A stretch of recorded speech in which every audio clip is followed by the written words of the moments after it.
प्यारे बच्चों, अस्सलाम वालेकुम।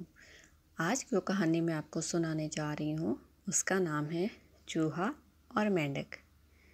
तो प्यारे बच्चों, घने जंगल में एक दलदल के करीब बरसों से एक चूहा और एक मेंढक रहते थे। बातचीत के दौरान एक दिन मेंढक ने चूहे से कहा, इस दलदल में मेरा ख़ानदान सदियों से आबाद है और इसीलिए ये दलदल जो मुझे बाप दादा से मिली है, ये मेरी मीरास है। चूहा इस बात पर चिढ़ गया।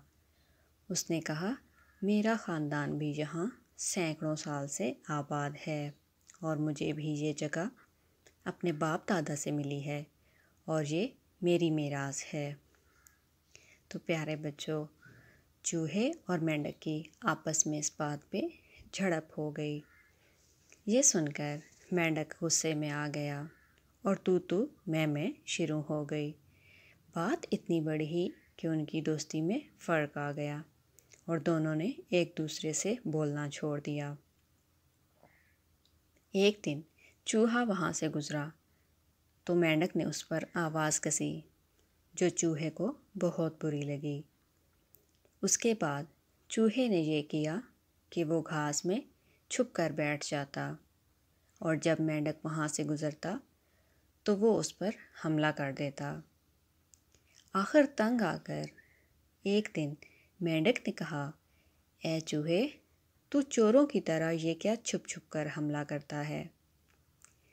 मर्द है तो सामने आ, मैदान में आ, ताकि खुलकर मुकाबला हो और तुझे मेरी कुव्वत का पता चले। प्यारे बच्चों, मेंढक ने चूहे को क्या ललकारा। चूहे ने ये बात फ़ौरन कबूल कर ली और दूसरे दिन सुबह ही सुबह मुकाबले का वक्त मुकर्रर हो गया। मुकर्ररा वक्त पर एक तरफ से चूहा निकला और दूसरी तरफ से मेंढक। चूहे के हाथ में एक लंबा तिनका था। दूसरी तरफ से मेंढक आगे बढ़ा, उसके हाथ में भी ऐसा ही तिनका था। दोनों ने एक दूसरे पर ज़बरदस्त तरीके से हमला किया और फिर ज़रा सी देर में दोनों गुथम गुथा हो गए। अभी ये लड़ाई जारी थी कि दूर हवा में उड़ती हुई एक चील ने देखा कि एक चूहा और एक मेंढक आपस में गुथम गुथा हो रहे हैं।